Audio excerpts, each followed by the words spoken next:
Hello, my name's Angela Connor, and today I'm doing a blog on a lovely young man who has autism. Would you like to introduce yourself? Yes, so my name is Bobby Latherin. I am an autistic 29 years old man who lives in Middlesbrough, North East England. So today, Bobby, we're just going to talk about your life, some of the struggles that you've been through, and some of the goals that you'd like to achieve, which I know you've already achieved quite a few goals, but we'll go through that. Okay. Was it difficult growing up with autism and in schools and different things? As a baby, I would say I was very laid back. Like everything was quite laid. Just as my talking, my walking was quite late. I was in a buggy till I was about 8. I had to go to therapy for talking, therapy to walk. So I've got autism and I have got older brother who's got ADHD. So when he was little, he was jumping all over around and then I would say back in primary school, I was always around girls, then I was with boys. And I just knew my work was a bit different. So when I was in year 6, I was doing year 3 to year 4 work. Yeah. I knew that I needed extra support. And I was thinking, how come I'm not joining with the other kids, Did you find that a little bit lonely and difficult? No, because other than the work, we used to play together, have a good time. And, when you're in primary, you all make friends. Yeah. But then when secondary comes, it hits you. Especially when you got autism and you don't know you have autism. So when did you know that you had it? When did you sort of recognise? I got diagnosed when I was in year 8. So what I age think was that? that's about 13, 14. Okay, so it's quite late then, isn't it, for a diagnosis? 100%. Even though my mum always knew I had it, to get me out of that mainstream school to go to a special needs school with people with autism, I had to get the diagnosis. And I remember going into the first week, introducing week in mainstream school, and you had to go and do exams in front of the whole school, from year 7 till 6th form. And for me, that's a bit too much. And I found that they didn't look at my report. I thought they'd just thrown it away, to be honest, because I was doing year 7 exam when I've never even done year 5, year 6 work. Did you feel like there was a lot of pressure then on you? Yes, I used to cry all the time and I couldn't do ties, fold them up. And I used to get detention for not doing a tie.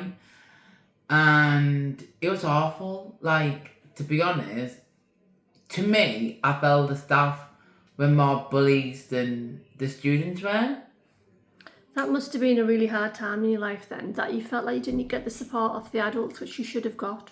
Yes, 100%. And the only support I would say I had was in my drama. So basically, she used to give me merits for doing good work. And I think that's why I love drama, because she believes in me when other teachers didn't. Yeah, so she encouraged you and supported you in that bit. 100%. And also Miss Campbell and I did have 1 or 2 good supportive TAs, but I was still in a big class. But really, in me, I think with people with autism, there should be about 7 or 8 in a class, not 20 or 30.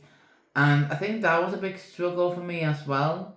You seem to have come on a long way though. I mean, so after school, what did you do? Did you go to college or? Well, after my first secondary, I went to an autistic school, and when I looked around, I didn't thought it was me in a way, because it was too laid back, where they would baby you and you had to watch other students so that you didn't have, so you don't get attacked in a way.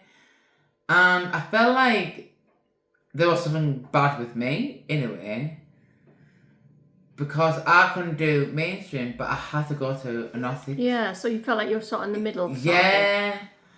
So I could have stayed in this artistic school till I was 19, but I had my first partner. I am a gay person, which I'm proud of. I've known since I was little. Mm-hmm. And it just didn't work out well. And instead of seeing that person all the time, I decided to go to college. So in college, I did performing art. Got all the main parts in drama, and I loved. But again, I won't say I was always a good student, but I tried my best. I used to get led on a few times just to make friends, I would say. And I kind of moved on from one relationship to the next. And he was very controlling, where I thought it was alright because I wasn't getting harmed. And my friends were the one like, no, this is not right. And it took courage of me to like walk away. So after level 2, I got the news that I couldn't move up to level 3 in performing arts. And that's only because I am dyslexic with my maths and my English. So I had to leave, even though I was getting all the main parts. That must have been disappointing for you. Yeah, because, you think, oh, you've made friends, and then you always think they'll see you still, and they don't really see you after you left. And then I went to Esper College in Middlesbrough, which is where I met Angela. Yeah, we met there, didn't we? Yes. We And we clicked on straight away. And it was nice, don't get me wrong, but I felt like I was like the only student, where really there should be some other more students like me. And we did a drama show, which I loved, where my wife found out I was having an affair with a man.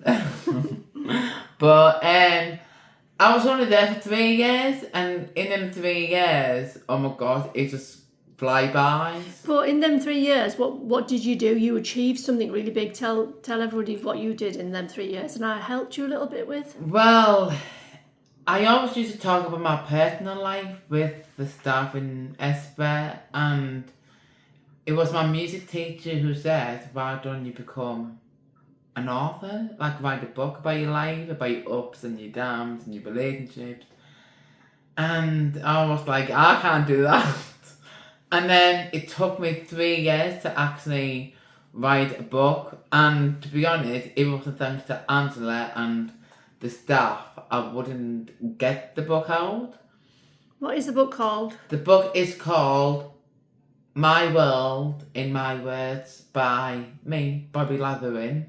You can get it online on Amazon or Waterstones. You can only get it in Waterstones store in Middlesbrough at the minute. Yeah. I am pushing it to get more out there in more shops, because it's talking about autism. I know it's talking about my life with autism, but a normal person could read my book and be like, 1 minute, maybe I've got it. Yeah. And I want to help people. You want to inspire people Yes. as well, don't you? And I talk about my mental health, because I have had really bad mental health, which I'm not ashamed of, because people go through darkness. Yeah, of course I do. There is always a light. You don't need to like do something stupid in life. There's always a way out. Yeah. Yes. And then after that, after leaving Esper, I got volunteered at Debenhams with the help of it was a life service for people with autism who can work in different jobs, and hopefully they can get a job at the end of it. Mm-hmm. And then COVID hit, So again, for people with autism who couldn't go to groups so I used to attend to a group called Autism Matters. Been there for 11 years. Got some amazing friends. And, friends come and go. I'm not saying everyone's perfect in friendship. But you know who your true friends are. And the staff are lovely. The owners are lovely. But with me being there for 11 years, I just felt like, and all the achievement I am trying to do with my goals, I had to give something in. At the minute, I am working at Big Yard Bakery in Middlesbrough, and I've just started at Gisborne One as well. Do you enjoy working there? Yes. Can you see yourself working there for a long time, or have you got bigger goals than that? I have got bigger goals until somebody can help me get there with the help of Charlotte, my other carer, and Angela. I'm hoping I'll stay there for a while until I can get my goals. I am making a second book, which is my relationship, how they ended, but in my new book, it's about how I wanted to end it. So it's a big twist, and also I am a songwriter. Yeah. How many songs have you written now? I've done about 10 or 11, but with different people. When I first started my singing lessons, they were meant to be singing for me. Yeah. To have a better voice. I love singing, but it's not for me. Yeah. I remember going to Autism Matters the day before my singing lesson, and I was all excited. And it was one of the owners called Lynn McLaren who said, "Oh, I'm sure that's where Janice South member lives." So I was like, no, they'll be big in America. So the next day, my brother took me to his house, and I was like, wow, big house. And it's actually got a recording studio connected to his house, which is a good idea. And it was massive with different guitars and pictures and awards. And then he said, basically, go to the record booth and start singing. So was it Journey South? Yes, it was Jenny South. Wow. Because before I started singing, I said to him, "Are you Jenny South by any chance?" And he said, "Oh, well, I am." And I was like, "Well, I'm not singing in front of you. Like, no way." But did you give it a go? No, I said, I want to write songs because with me, I don't really show my emotions. So the only way to get my emotions out is basically writing songs. Yeah, which is a really good way, isn't it? It's therapeutic. 100%. And he said, "Who's your biggest idol?" And mine are Celine Dion and Adele, because and Sam Smith. Yeah. Everyone always thinks that I look like George Michael and Sam Smith, but I don't see it. But just because Adele is more, she writes songs about her past and her relationship. She does, yeah. And Celine Dion is just amazing. She's just amazing, and if it wasn't for them, I don't think I'll be doing what I am. So I want to say thank you to Adele and Celine Dion. So who sings your songs then? You write them? So I write them. I have had Carl singing a few of my songs. I have wrote songs about mental health and autism people, and other songs about my life and my relationships, and I've done a song about the Manchester bombing. And at the minute, I'm working with a girl called Beth Jackson, who's on my Facebook, and her voice is amazing. So she wants to do 10 songs. We've done 7 songs at the minute. My new song will be my 7th song, which will be out hopefully 2 weeks or in another month. But she wants to do another 3 to make an album. So hopefully I want to do an album launch for everyone to come.